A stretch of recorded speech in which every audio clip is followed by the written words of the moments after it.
Endi buni mana bu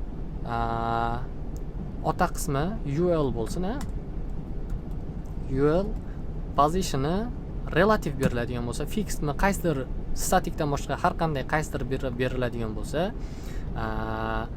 va buni chap tomoni 0 piksel bo'ladigan bo'lsa, mana ko'rib turganingizdek, mana bu ul sizlarga hozir buni chegarasini ko'rsatay, yana ham tushunarliroq bo'ladi. Ana shu ul ning chegarasidan boshlab 3 piksel solid red. Mana ko'rib turganingizdek, mana shu ul ning chegarasidan mana shu chegarasiga nisbatan hisoblaydi. Mana shu ul ning chegarasiga nisbatan hisoblaydi. Agarda buni biz o'chirib tashlab turib, top qismini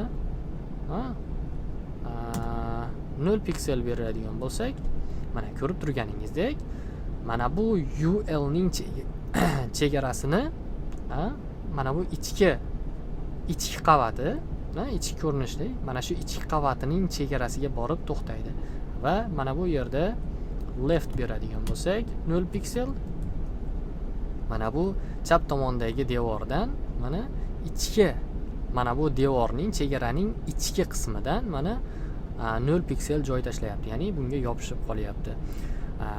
Agarda buni ul bo'lmasin, mana bu yerda misol uchun ul ga hech qanday bermaylikda position turini mana bu bobosiga beraylik. Bu otasiga hech qanday position turi berilmayapti va bobosiga berilyapti.